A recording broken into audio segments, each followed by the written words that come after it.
کہیں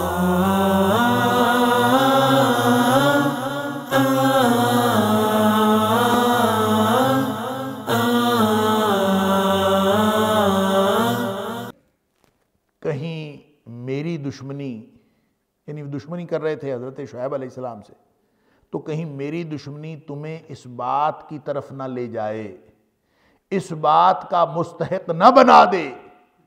جارما یجرمو کا مطلب ہوتا ہے کسی کی طرف میلان، رجحان، کسی طرف جانا، جھک جانا، آمادہ ہو جانا۔ تو یہ تمہیں اس طرف نہ لے جائے، میری دشمنی جو تم میرے ساتھ دشمنی کر رہے ہو یہ تمہیں اس طرف نہ لے جائے، یعنی اس بات کا مستحق نہ بنا دے ان یصیبکم، کہ تمہیں بھی آ کے پہنچے مثل ما اصاب، اسی طرح کا عذاب جو پہنچا تھا قوم نوح علیہ السلام کی قوم کو، او قوم ہود، یا پھر قوم ہود کو پہنچا تھا، او قوم صالح، یا پھر صالح علیہ السلام کی قوم کو پہنچا تھا، وما قوم لوط منکم ببعید، اور جو قوم لوط ہے اس کو بھی پہنچا تھا، اور وہ تو تم سے دور ہے ہی نہیں، بالکل ساتھ ہی تو ہے۔ تو گویا جغرافیائی اعتبار سے بھی وہ تم سے دور نہیں ہے، اور وہ زمانی اعتبار سے بھی تم سے دور نہیں ہے، زمانی اور جغرافیائی دونوں اعتبار سے۔ یعنی ابھی کل کی تو بات ہے جو لوط علیہ السلام پر عذاب آیا، یا یہ قریب ہی تو بستی تھی جس کے اوپر عذاب آیا۔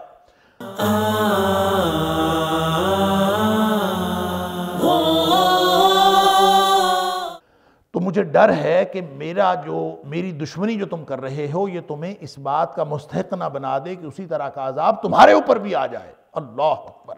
یعنی یہ اسی طرح کا تاریخ کا حوالہ ہے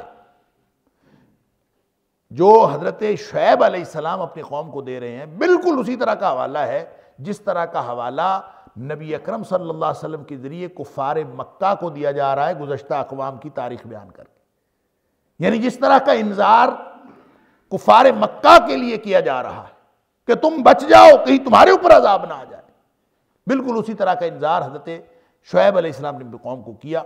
وَاسْتَغْفِرُوا رَبَّكُمْ ثُمَّ تُوبُوا إِلَيْهِ إِنَّ رَبِّي رَحِيمٌ وَدُودٌ، اللہ سے مغفرت مانگو، ربکم اپنے رب سے جو تمہارا رب ہے، ثم توبوا الیہ، پھر اس کی طرف واپس آ جاؤ، لوٹ جاؤ، رجوع کر لو۔ ان ربی، بے شک میرا رب، رحیم، رحم کرنے والا ہے، ودود، اور بڑا ہی پیار کرنے والا ہے، بڑا محبت کرنے والا ہے۔ قالو، انہوں نے کہا، یا شعیب، اے شعیب علیہ السلام، ما نفقہ کثیرا مما تقول، اللہ اکبر، تیری باتیں ہماری سمجھ میں نہیں آتی۔ ما نفقہ کثیرا مما تقول، جو تو کہتا ہے اس میں سے اکثر باتیں ہماری سمجھ میں نہیں آتی، پتہ نہیں تو کیا باتیں کرتا۔ یا تو یہ بھی تنزن کہا کہ تیری بات ہماری سمجھ سے باہر۔ اور عام طور پہ جب لڑائی ہوتی ہے یا بحث مباحثہ ہوتا ہے اللہ والوں کا، اس کے نتیجے میں، اس کے جواب میں جب کسی نے نہیں ماننا ہوتا تو وہ یہی کہتا ہے کہ مجھے تیری بات سمجھ میں نہیں آ رہی، اور وہ سمجھنے کی کوشش بھی نہیں کرتا، اور وہ کہتا یہ ہے کہ مجھے تیری بات سمجھ میں نہیں آ رہی۔ یا پھر اگر اس کو آپ حقیقی تناظر میں دیکھیں کہ حقیقتاً ان کو کوئی بات ایسی تھی جو ان کی سمجھ میں نہیں آ رہی تھی، تو ظاہر سی بات ہے نبی جو باتیں بتاتا ہے اس میں سے بہت سارے باتیں ما وراء العقل ہوتی ہیں، جن پر صرف ایمان لایا جاتا ہے، جن کی سمجھ نہیں آتی۔ اللہ کی ذات کہاں ہے، عرش کہاں ہے، جنت کیسی ہے کہاں ہے، جہنم کیسی ہے کہاں ہے، یہ کتنی باتیں ہیں جو سمجھ میں نہیں آتی، صرف ایمان ہی لانا پڑتا ہے۔ وہی بات جو ابو جہل کی سمجھ میں نہیں آئی، صدیق اکبر رضی اللہ تعالیٰ عنہ نے ابو جہل کی زبان سے سن کے اس پر ایمان کا اظہار کر دیا۔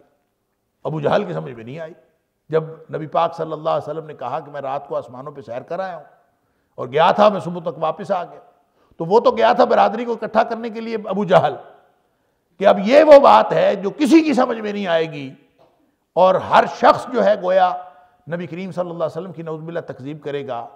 وہ تو اس چکر میں گیا تھا، ملاقات صدیق اکبر رضی اللہ تعالیٰ عنہ سے ہوئی، اور انہوں نے کہا کہ اچھا اگر نبی کریم صلی اللہ علیہ وسلم نے ایسا کہا ہے تو اس میں نہ سمجھ میں آنے والی کیا بات ہے، یہ معاملہ ایمان کا ہے، اس پر ایمان رکھا جاتا ہے، یہ سمجھ میں نہیں آتی بات۔ تو جو بے ایمان ہے اس کو چونکہ ایمان کے تقاضے اور ایمان کی لذت سے آشنائی نہیں ہوتی، اس کو معلوم ہی نہیں ہے کہ کوئی باتیں ایمان کی بنیاد پر بھی سمجھی جاتی ہیں، اور وہ ہر چیز جو ہے وہ لاجک کی بنیاد پر، سینس کی بنیاد پر، اور اس اپنے علم کی بنیاد پر اس کو پرکھتا ہے، لہٰذا وہ کہہ دیتا ہے کہ ما نفقہ کثیرا مما تقول، ہمیں سمجھ نہیں آتی تمہاری باتوں کی۔ اور انہوں نے بھی کہہ دیا یا شعیب ما نفقہ کثیرا مما تقول، کہ آپ کی زیادہ باتوں کی ہمیں کوئی نہیں سمجھ آتی۔ وَإِنَّا لَنَرَاكَ فِينَا ضَعِيفًا، اور ایک اور مسئلہ یہ ہے کہ ہم میں سے کمزور ہیں آپ، ضعیف۔ کہتے ہیں کہ حضرت شعیب علیہ السلام جو تھے نا، وہ ایک تو عمر بھی ان کی خاصی تھی اور دوسرا نحیف تھے، یعنی کمزور تھے جسمانی طور، اور ان کی بینائی بھی کمزور تھی۔ اور ایک کمزور بینائی والا آدمی، نحیف سا، وہ بستی کے سرداروں کو کہہ رہا ہو کہ اپنا طرز عمل چھوڑ دو، تو سرداروں کی تو ویسے بےزتی ہوتی ہے ایسے بندے کی بات مان لینا۔ لہٰذا وہ یہی بتا رہے کہ کس بنیاد پر ہم تیری بات مانیں، ایک تو تیری باتیں سمجھ میں نہیں آتی، اور اوپر سے تو ہے بھی ایسا نہیں کہ تیری ہم سوشل سٹیٹس سے متاثر ہو جائیں، اور اس لیے ہم کوئی تیرے اندر کوئی طاقت بھی کوئی نہیں، تو ہم تیری بات نہیں مانتے۔ وَلَوْلَا رَحْتُكَ لَرَجَمْنَاكَ، تجھے تو ہم ویسے پتھر مار مار کے مار دیتے اگر تیرے قبیلے کا خیال نہ ہوتا۔ اللہ اکبر، وَلَوْلَا رَحْتُكَ، اگر تیرا قبیلہ نہ ہوتا نا، یعنی تیرے قبیلے کا ہمیں خیال نہ ہوتا، لَرَجَمْنَاكَ، ہم تجھے پتھر مار مار کے مار دیتے، اللہ اکبر، رجم کر دیتے۔ وَمَا أَنْتَ عَلَيْنَا بِعَزِيزٍ، اور کسی بات میں بھی تو ہمارے اوپر غالب نہیں ہے، یعنی کسی بھی حوالے سے تجھے ہمارے اوپر کوئی غلبہ حاصل نہیں۔ اللہ اکبر، یا تو زیادہ عزت والا نہیں ہے، عزیز کے دونوں معنی ہو سکتے۔ اب یہ قبیلے کا خیال ہوتا، اس سے کچھ لوگوں کو یہ غلط فہمی ہوئی ہے کہ حضرت شعیب علیہ السلام کا قبیلہ ان کا پشتیبان تھا، اور حضرت شعیب علیہ السلام کا قبیلہ جو ہے وہ ان کو پروٹیکشن دیتا تھا، اس لیے ان کو خیال ہوا وَلَوْلَا رَحْتُكَ، انہوں نے کہا کہ اگر تیرا قبیلہ نہ ہوتا تو پھر ہمیں تجھے پوچھ لیتے، لَرَجَمْنَاكَ، ہم تجھے پتھر مار مار کے مار دیتے۔ تو ایسا نہیں ہے، حضرت شعیب علیہ السلام کا قبیلہ ان کا پشتیبان نہیں تھا، بس فرق یہ تھا کہ قبیلہ تو بہرحال قبیلہ ہی ہوتا ہے، جس قبیلے کا آدمی ہوتا ہے، وہ قبیلہ سارے کا سارا بت پرستوں کا اور ان ناپ تول میں کمی کرنے والوں کا ساتھی تھا، وہ پورا قبیلہ انہی کے ساتھ تھا۔ اسی وجہ سے تو ان کو اس قبیلے کے سامنے کوئی شرم حیا تھی، وگرنہ اگر مخالف ہوتا تو پھر کیسی شرم ہونی تھی۔ تو وہ چونکہ ان کے ساتھی تھے، اور حضرت شعیب علیہ السلام جب ان کو تبلیغ کرتے تھے، جو کچھ بھی کہتے تھے، تو ان کو یہ خیال آتا تھا کہ اس کا قبیلہ جو ہے وہ ہمارے ساتھ ہے، اور ساتھی ہونے کی وجہ سے ان کو خیال آتا تھا وَلَوْلَا رَحْتُكَ، اگر تیرے قبیلے کا خیال نہ ہوتا، یہ معنی ہے اس کا مطلب یہ نہیں کہ وہ پشتیبان تھا۔ حضرت شعیب علیہ السلام تو بیچارے اکیلے تھے، اور وہ تو اپنی اس پوری نحیف جسم کے ساتھ اور اپنی بینائی، کمزور بینائی کے ساتھ، اور سب کچھ کے باوجود ڈٹے ہوئے تھے اللہ کا دین لے کر ان کے سامنے۔ وہ کوئی اپنے قبیلے کی وجہ سے ڈٹے نہیں ہوئے تھے، وہ صرف اللہ کی مدد کی وجہ سے ڈٹے ہوئے تھے۔ قال، تو اس کے جواب میں انہوں نے کہا، یا قوم، اے میری قوم، ارہتی اعز علیکم من اللہ، اللہ اکبر، کیا میرا قبیلہ اللہ سے زیادہ عزت والا ہے، یا میرا قبیلہ اللہ سے زیادہ غلبے والا ہے؟ اب کمپیریزن کس کے ساتھ ہو رہا تھا؟ جو کمپیریزن انہوں نے کیا وہ تو حضرت شعیب علیہ السلام کی شخصیت کا تھا نا، کہ تیرے ساتھ ہم یہ سلوک کرتے اگر تیرے قبیلے کا خیال نہ ہوتا، تو ضعیف ہے، تیرا قبیلہ عزیز ہے، ٹھیک ہے؟ تو اب انہوں نے کیا کمپیریزن کیا؟ آگے سے جواب میں حضرت شعیب علیہ السلام نے کیا کمپیریزن کیا؟ انہوں نے اپنا اور قبیلے کا نہیں کیا، انہوں نے قبیلے کے مقابلے میں کہا اعز من اللہ، میری کیا حیثیت ہے، میں کون ہوں؟ میری حیثیت یہ ہے کہ میں اس کا بھیجا ہوا ہوں، تو جو اس کا بھیجا ہوا، اس کی بات کرنے والا، اس کا دین آگے لے کے جانے والا، اس کے دین کی بات لوگوں تک پہنچانے والا، وہ تو گویا اس کا نمائندہ ہے نا۔ لہٰذا اگر تم مجھے کچھ کہہ رہے ہو تو دراصل تم اللہ کو کچھ کہہ رہے ہو۔ اگر تم میری بات کے، گویا رسول جو ہوتا ہے، جو نبی ہوتا ہے وہ اللہ کا نمائندہ ہوتا ہے، اور نبی کے خلاف کوئی بھی بات جو کی جائے وہ ایسے ہی ہے جیسے اللہ کے خلاف کی جائے۔ اسی لیے قرآن کہتا ہے من یطع الرسول فقد اطاع اللہ، رسول کی اطاعت کو معمولی نہ سمجھو، اور رسول کی اطاعت کو اللہ کی اطاعت سے الگ نہ کرو۔ جس نے اللہ کے رسول صلی اللہ علیہ وسلم کی اطاعت کی وہ ایسے ہی ہے جیسے اس نے اللہ کی اطاعت کی۔ لہذا حضرت شعیب علیہ السلام نے ان کے اس تناظر کو، جو بالکل وہ سامنے والا کمپیریزن کر رہے تھے، سامنے والا موازنہ کر رہے تھے، اس کو یہاں سے اٹھایا اور اس کا رخ توحید کی طرف بھی موڑا، عقیدہ رسالت بھی سمجھایا، اپنی حیثیت بھی بتائی، اپنی حقیقت بھی بتائی، کسر نفسی سے کام بھی لیا، اور اپنا بھروسہ اللہ پر بھی شو کیا، اور یہ بتایا کہ میری کوئی حیثیت نہیں ہے، صاحب حیثیت وہ ہے جس نے مجھے بھیجا ہے۔ اور تم کیسے بدبخت ہو کہ تمہیں یہی نہیں پتا کہ قبیلہ زیادہ غلبے والا ہو گیا اللہ سے۔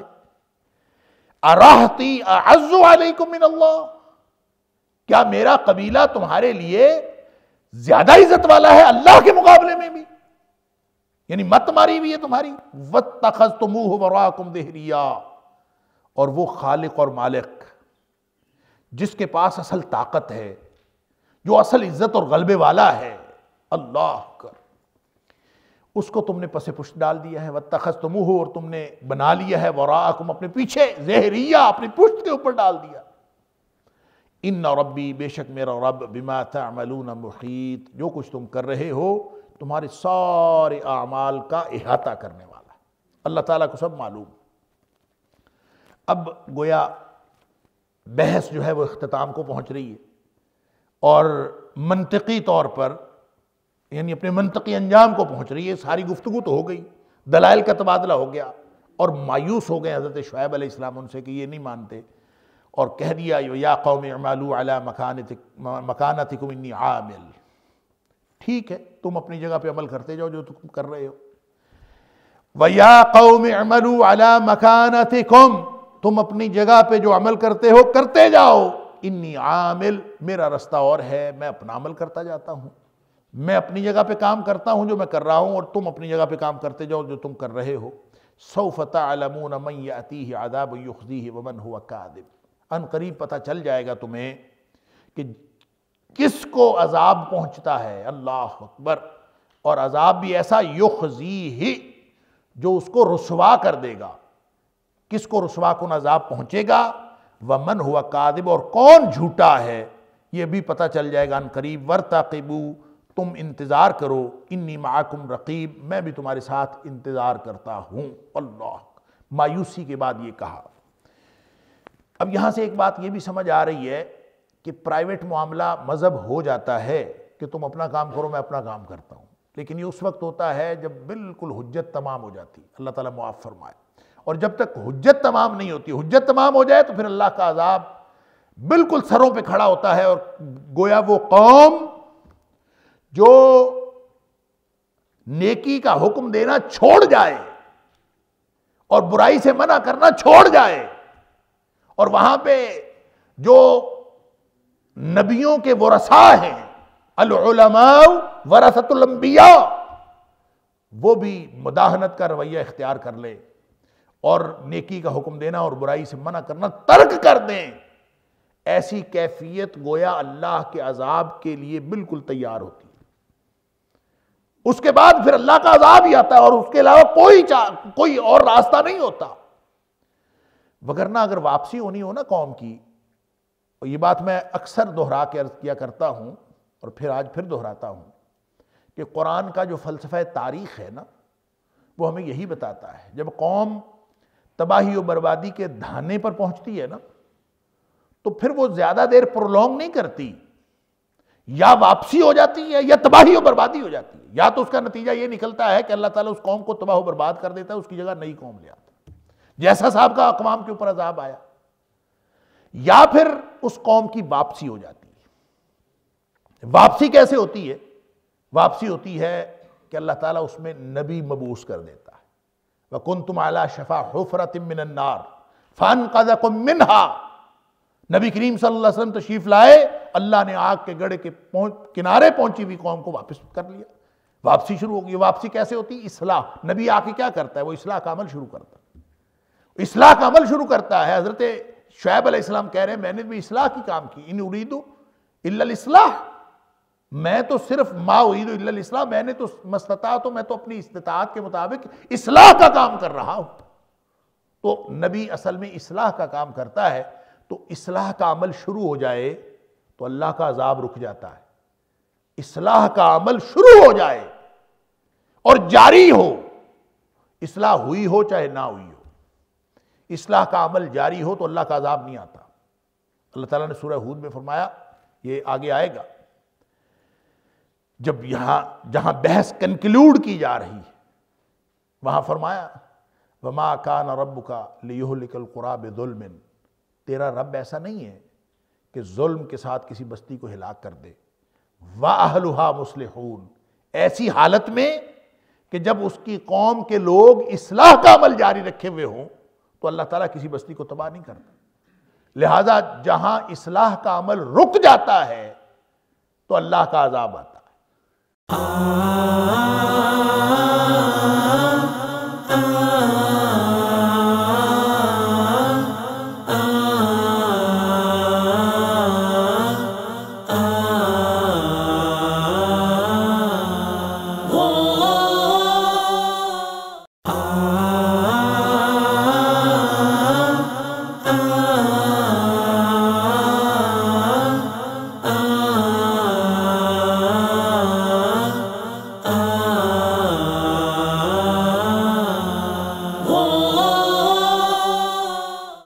تو اصلاح کا عمل کب رکتا ہے؟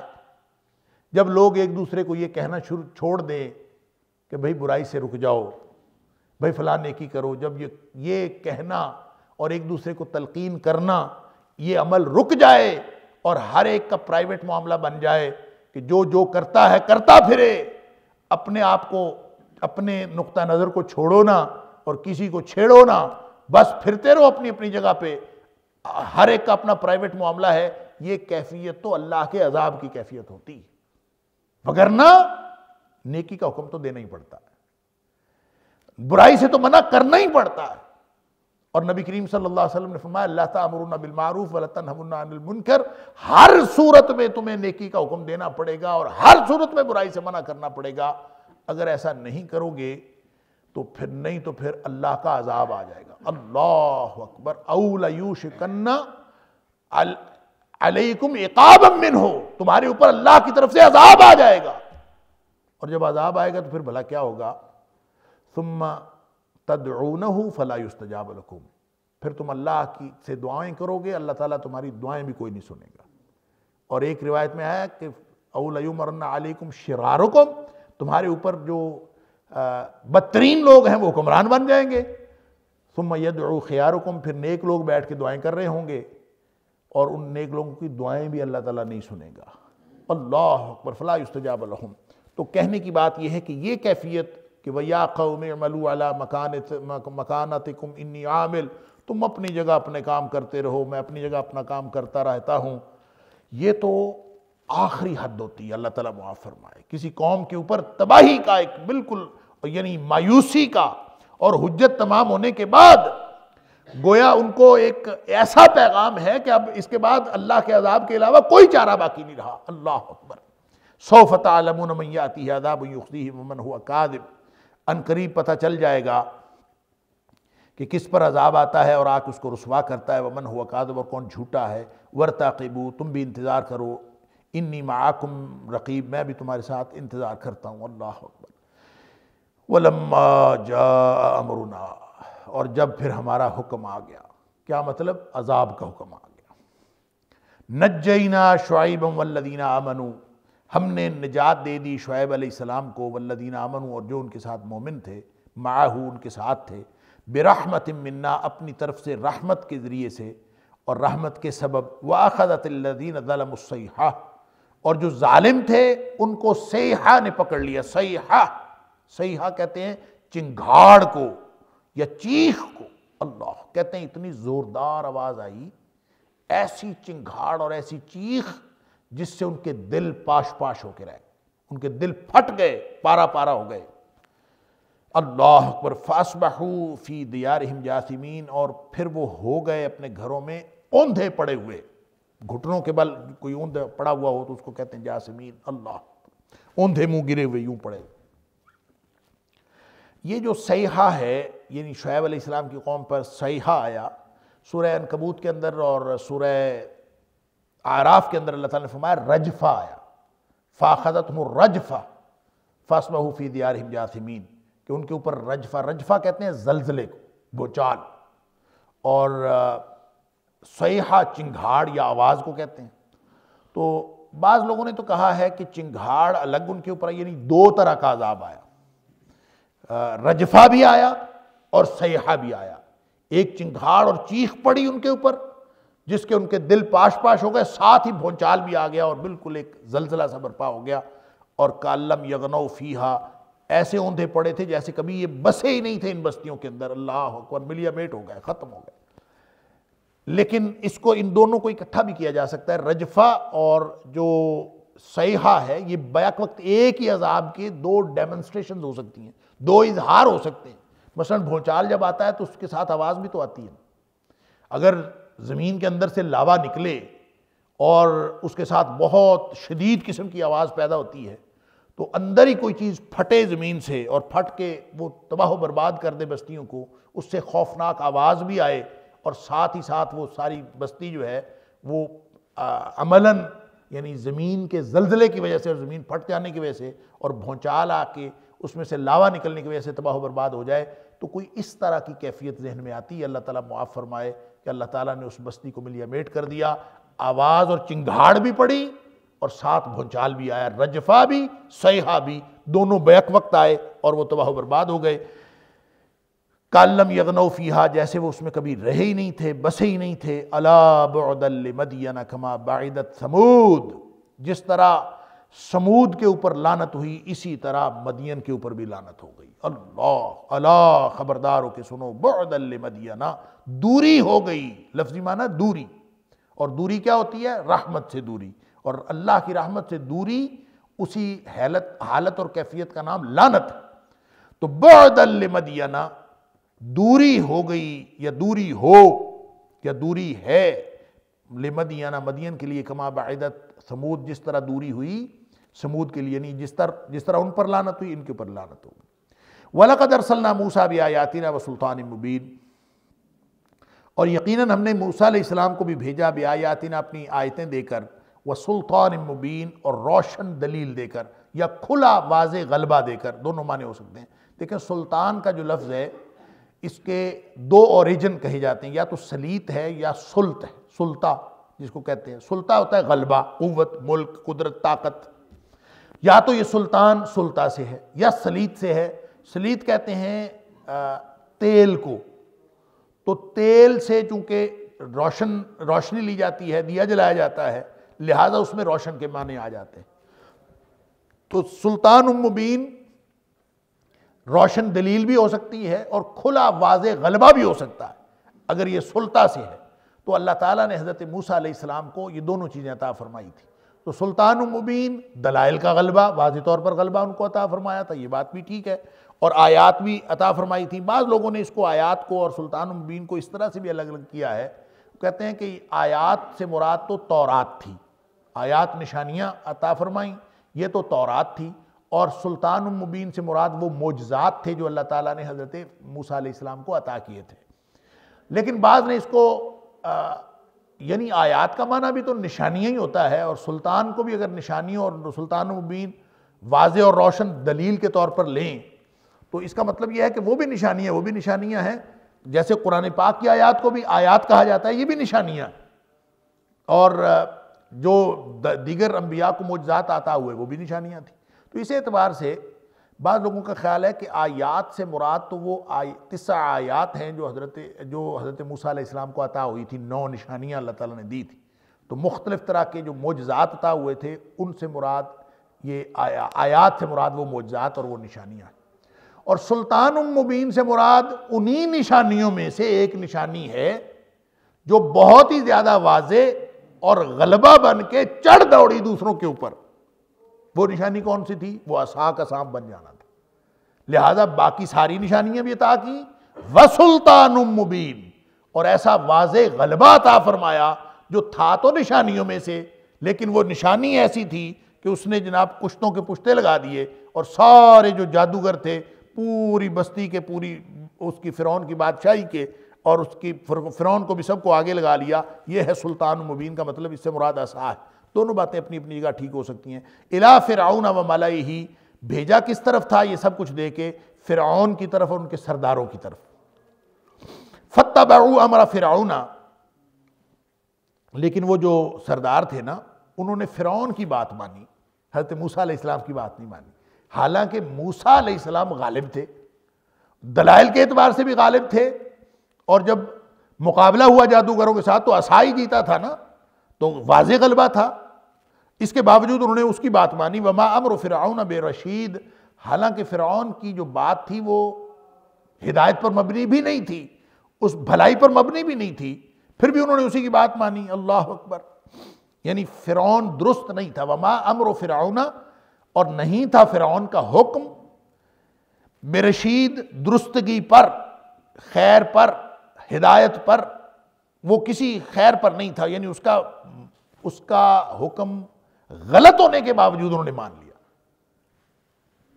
یقدم قومہ یوم القیامت.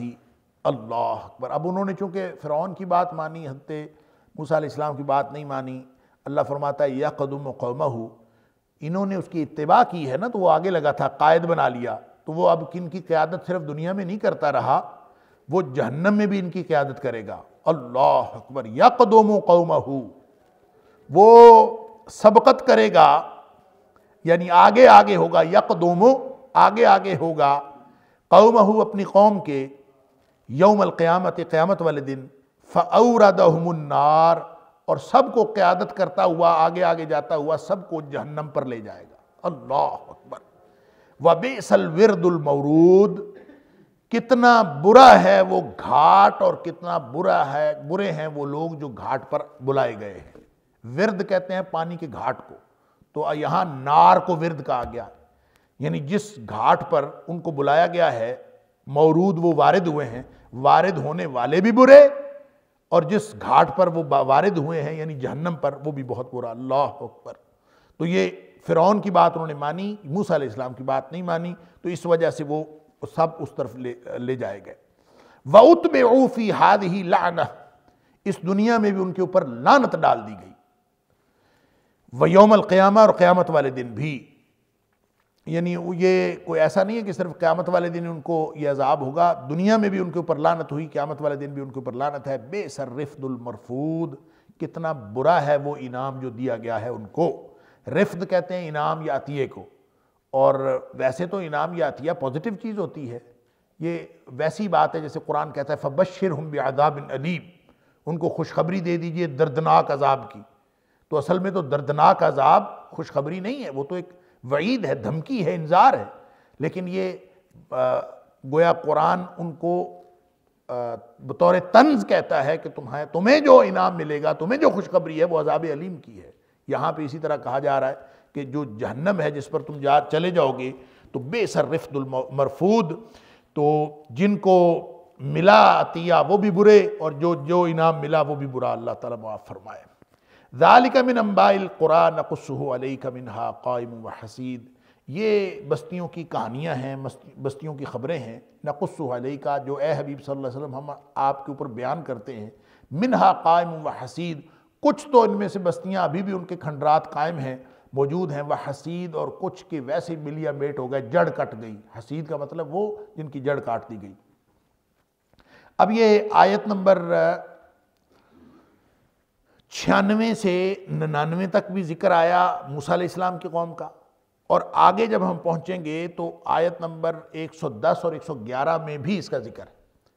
لہٰذا اگر اس کو ہم جس طرح مضامین کو سمجھنے میں کوشش کرتے ہیں، اور مضامین کے اعتبار سے اس کو مختلف حصوں میں تقسیم کرنے کی کوشش کرتے ہیں، اس میں اب گویا آیت نمبر 96 سے لے کر آیت نمبر 111 تک ایک ہی موضوع چلے گا، اور وہ ہے حضرت موسیٰ علیہ السلام کے حوالے سے.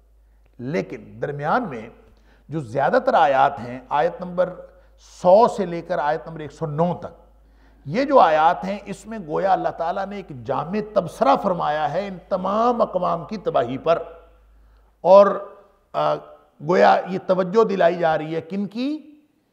بنیادی طور پر کفار مکہ کی جو اولین مخاطبین ہیں، اور ان کی توجہ دلائی جا رہی ہے ایک جامع تبصرہ کر کے، اور دوسرا ان لوگوں کی بھی اور ہر اس شخص کی توجہ دلائی جا رہی ہے جو قیامت تک آئے اور اللہ اور اس کے رسول صلی اللہ علیہ وسلم کی مخالفت کرے، ہر اس شخص کو تنبیہ کی جا رہی ہے اور اس کو انذار کیا جا رہا ہے۔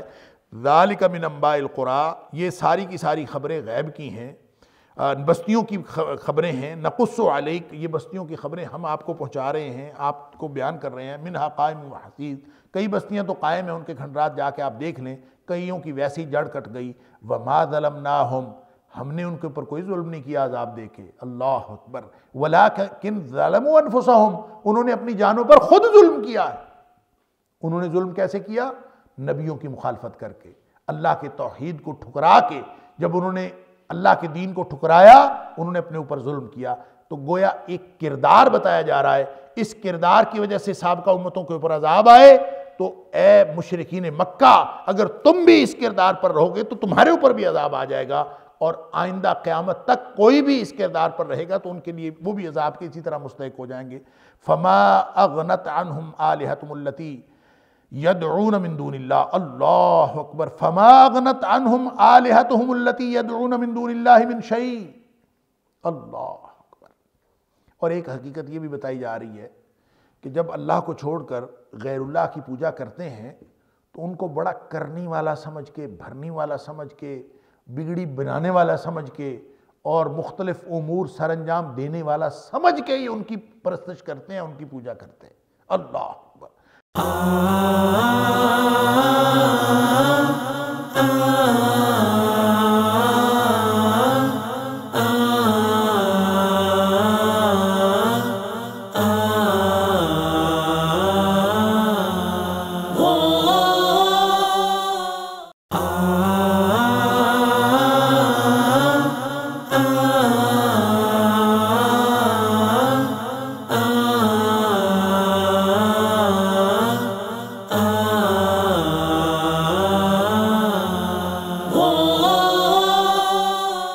فرمایا فما اغنت عنہم آلہتہم اللتی یدعون من دون اللہ، اللہ کو چھوڑ کر جن کو بھی یہ پکارتے رہے انہوں نے کوئی فائدہ نہ دیا ان کو، اللہ، جب اللہ کا عذاب آیا من شیء، ککھ بھی فائدہ نہ دیا، کچھ بھی فائدہ نہ دیا، لما جاء امر ربک، جب تیرے رب کا حکم ان کے اوپر آ گیا نا، عذاب کا حکم ہم پیچھے پڑھ آئے ہیں، جب کسی کے اوپر عذاب کی تیاری ہو جاتی تھی لما جاء امرنا، تو ہمارا حکم آ جاتا تھا، اللہ۔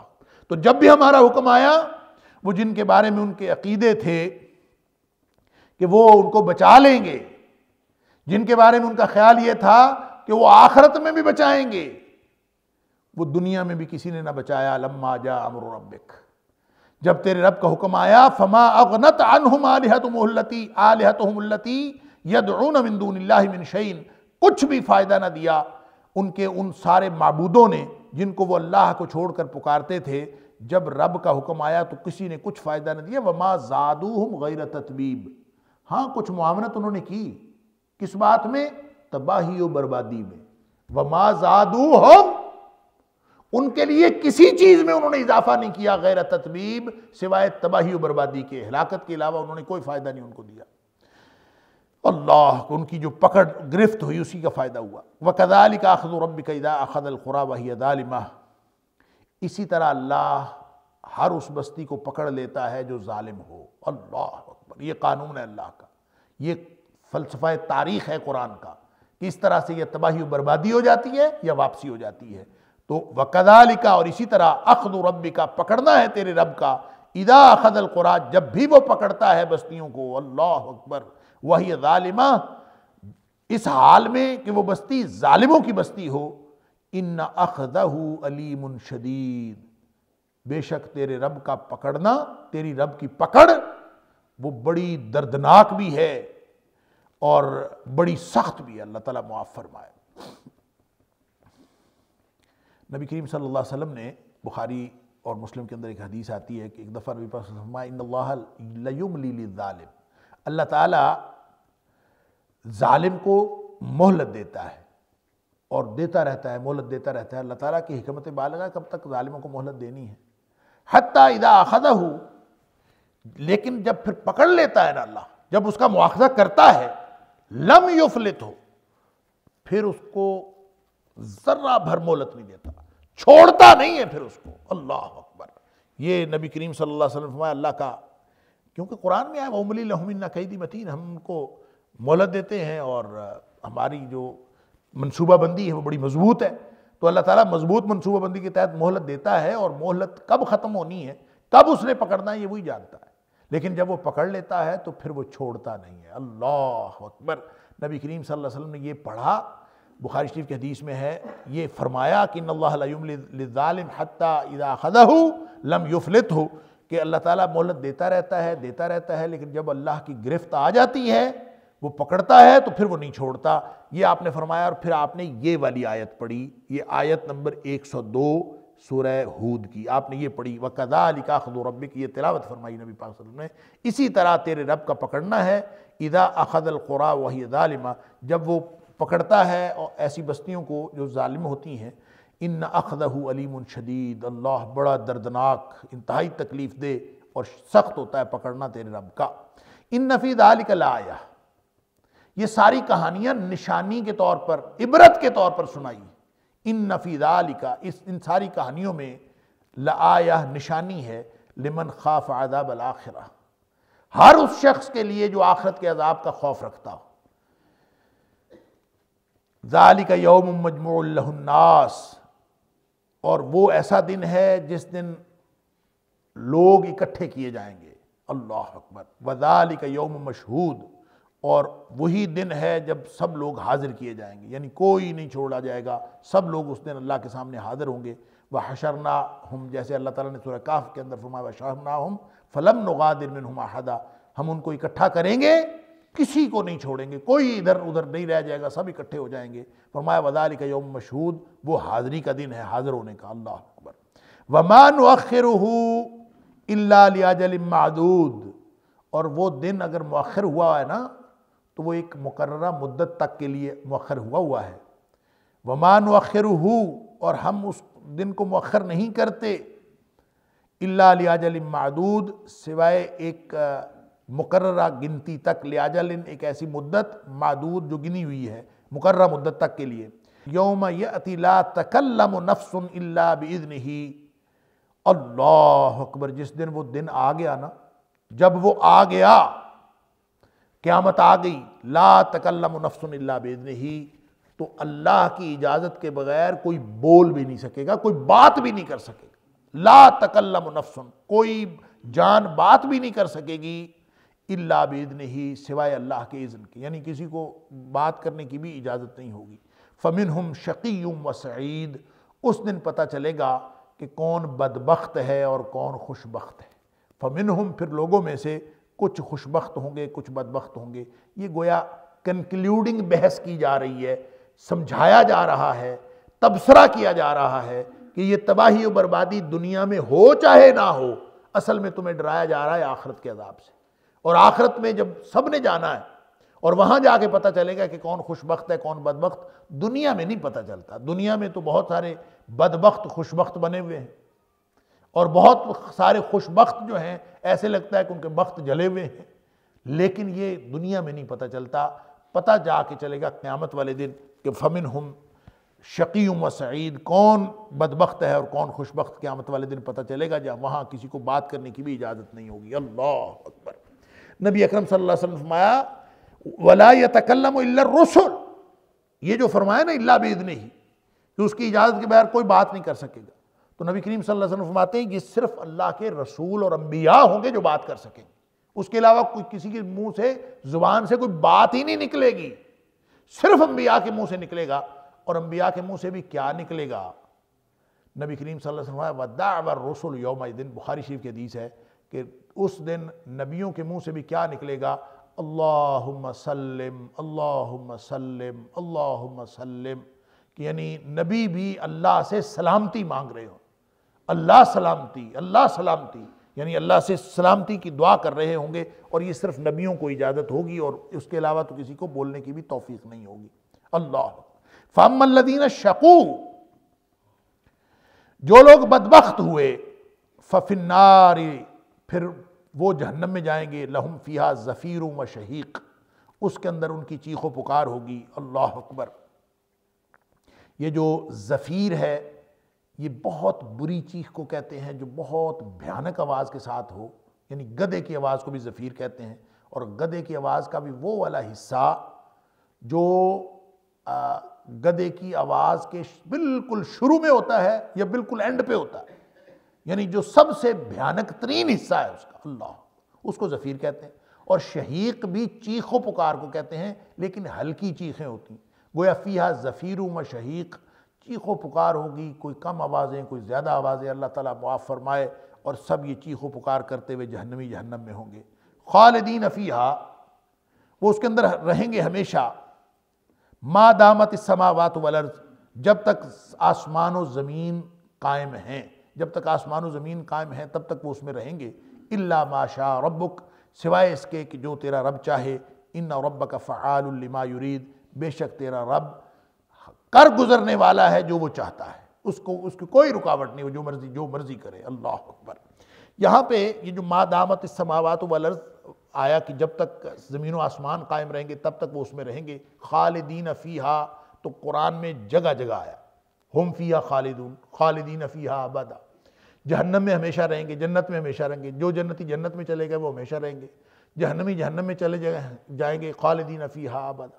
یہ قرآن میں ہر جگہ آیا ہے، لیکن یہ والا جو مقام ہے یہاں الا ما شاء ربک بھی آیا ہے دونوں جگہ، جنتیوں کے لیے بھی اور جہنمیوں کے لیے بھی، اور ما دامت السماوات والارض بھی آیا ہے جنتیوں کے لیے بھی اور جہنمیوں کے لیے بھی۔ تو یہ گویا قرآن حکیم کے مشکل مقامات میں سے ایک مقام ہے سمجھنے کے لیے، سمجھنے کے اعتبار سے، اور سادہ ترجمہ پڑھنے سے بعض اوقات آدمی کو کنفیوژن ہو جاتا ہے۔ تو بات اصل میں یہ ہے کہ زمین و آسمان جب تک قائم رہیں گے، اس سے لوگوں نے یہ سمجھا ہے کہ یہ جو خلود فی الجنہ اور خلود فی جہنم جو ہوگا وہ ہمیشہ ہمیشہ نہیں ہوگا، ایک خاص مدت تک کے لیے ہوگا، اور اس سے پھر انہوں نے نقطہ نظر نکالا ہے کہ جنت بھی ایک وقت آئے گا ختم ہو جائے گی اور جہنم بھی ایک وقت آئے گا ختم ہو جائے گی۔ یہ ہمیشہ کا مطلب لامتناہی نہیں ہے بلکہ ایک خاص وقت تک ہے، جب زمین و آسمان نہیں رہیں گے تو وہ بھی ختم ہو جائے گا۔ یہ بات اس لیے درست نہیں ہے کہ یہ جو جنت جہنم کا عذاب ہے یہ دنیا میں تو ہونا ہی نہیں۔ جن آسمانوں کو اور زمین کو سامنے رکھ کے ہمارے ذہن میں یہ نقشہ آتا ہے کہ زمین و آسمان ختم ہو جانے والے ہیں لہذا عذاب بھی ختم ہو جانے والا، یہ تو دنیا کے زمین و آسمان ہے، اور دنیا کے زمین و آسمان یہ تو کل من علیہا فان، یہ تو سارے کے سارے تباہ و برباد ہو جانے۔ تو وہ کون سے زمین و آسمان ہیں جن کے بارے میں اللہ تعالیٰ فرما رہا ہے؟ تو یہ وہ زمین و آسمان ہیں جو ان کی جگہ پہ نئے آئیں گے، جو سورہ ابراہیم کے اندر اللہ تعالیٰ نے فرمایا کہ یوم تبدل الارض غیر الارض والسماوات، کہ قیامت والے دن اللہ تعالیٰ زمین بھی بنائے گا، اللہ تعالیٰ اس دن آسمان بھی بنائے گا، لیکن وہ یہ دنیا والے زمین و آسمان نہیں ہوں گے، وہ اور زمین و آسمان ہوں گے، آخرت والے ہوں گے، اور جو آخرت والے زمین و آسمان ہوں گے وہ بھی ہمیشہ رہیں گے، لہٰذا یہ ہمیشہ ہی رہیں گے۔ اس کا مطلب یہ نہیں ہے کہ یہ کسی خاص وقت تک کے لیے ہے۔ اور دوسری بات یہ ہے کہ ایک اس کی توجیہ مفسرین یہ بھی کرتے ہیں کہ جیسے عرب اس کو محاورتاً استعمال کرتے تھے ہمیشگی کے لیے، تو یہ محاورتاً استعمال ہوا ہے، اس کا مطلب یہ نہیں ہے کہ ایک خاص وقت تک کے لیے ہے۔ البتہ الا ما شاء ربک، کہ تیرا رب جو کچھ چاہے، یہ اس کے اندر جہنم کے حوالے سے الا ما شاء ربک تو سمجھ میں آتا ہے کہ سب ہمیشہ رہیں گے سوائے اس کے کہ جو تیرا رب چاہے، یعنی کچھ کو اللہ تعالیٰ نکال لے گا، نکال کے جنت میں ڈال دے گا، یہ بات تو سمجھ میں آئی۔ لیکن آگے جو جنتیوں کے بارے میں فرمایا ہے کہ وَأَمَّا الَّذِينَ سُعِدُوا فَفِي الْجَنَّةِ خَالِدِينَ فِيهَا، کہ جو لوگ خوش بخت ہوئے ففی الجنت، وہ جنت میں خالدین فیہا، وہ اس میں ہمیشہ رہیں گے، ما دامت السماوات والارض، ہمیشہ ہمیشہ تک رہیں گے، جب تک وہ آخرت والے زمین و آسمان رہیں گے، الا ما شاء ربک، سوائے جو تیرا رب چاہے۔ تو یہ جو استثناء ہے جنتیوں کا، اس کا کیا مطلب ہے؟ جہنمیوں کا جو استثناء ہے الا ما شاء ربک، اس کا مطلب ہے باقی سارے جہنمی ہمیشہ رہیں گے، کچھ جہنمی جو ہیں ان کو اللہ تعالیٰ نکال دے گا جو ان کے دل میں رتی بھر ایمان ہے۔ نبی کریم صلی اللہ علیہ وسلم فرمایا مومن گناہگار جائیں گے لیکن نکال دیے جائیں گے، اپنی سزا بھگت کے بالآخر جنت میں چلے جائیں گے۔ اور بہت ساری اس کی روایات موجود ہیں کہ جنتی جنت میں، جہنمی جہنم میں، لیکن بہت سارے جہنمی جہنم سے نکال کر جنت میں ڈال دیے جائیں۔ لیکن وہ تو الا ما شاء ربک کی بات سمجھ میں آ گئی، وہ استثناء موجود، لیکن جو جنت میں چلا گیا اس کے بارے میں الا ما شاء ربک کا کیا مطلب ہے؟ ہمیشہ رہیں گے سوائے اس کے کہ جو اللہ چاہے۔ اللہ اکبر! تو اس کا مطلب یہ ہے کہ جنتیوں کی حالت بھی تبدیل ہوگی، جنتی جنت میں جانے کے بعد ان کی حالت تبدیل ہوگی، جو جس حالت میں وہ ہیں ہمیشہ وہی نہیں رہے گی، گویا اللہ تعالیٰ ان کو بلند سے بلند تر مقام دیتا جائے گا، ایک مقام سے، یعنی وہ جو ہمیشگی ہے نا یکسانیت والی نہیں ہے، وہ ہمیشگی تبدیل ہوتی ہوئی ہمیشگی ہے۔ اور اس کی وضاحت فرما دی اگلے فقرے میں اور اس آیت کے آخری حصے میں کہ عطاء غیر مجزوز، یعنی الا ما شاء ربک سے کوئی یہ نہ سمجھے کہ یہ کوئی جنت کے اندر بھی کوئی ایسا فیصلہ ہونے والا ہے کہ ہمیشہ نہیں رہے گا، کچھ عرصے بعد نکال دیا جائے گا، نہیں، جنت تو ایسی عطا ہے غیر مجزوز جو کبھی ختم ہو ہی نہیں سکتی، لہذا اس کے اندر ہی تبدیلیاں ہوتی چلی جائیں گی، ایک سے ایک بڑھ کر اللہ تعالیٰ درجات عطا کرتا جائے گا، محلات بدلتے چلے جائیں گے۔ تو الا ما شاء ربک کا مطلب ہے کہ جس کو چاہے گا اللہ وہ ہمیشہ ایک ہی حالت میں رہے گا، جس کو چاہے گا اللہ تعالیٰ اس کے حالت بلند کرتا جائے گا، یہ سارا کا سارا اللہ کی مشیت پر موقوف ہوگا، لیکن ایک دفعہ جنت میں جانے والا کبھی نکلے گا نہیں، عطاء غیر مجزوز، وہ ہمیشہ ہمیشہ اس میں رہے گا۔ اللہ تعالیٰ مجھے اور آپ کو قرآن سمجھنے اور عمل کرنے کی توفیق عطا فرمائے۔ وآخر دعوانا الحمدللہ رب العالمین۔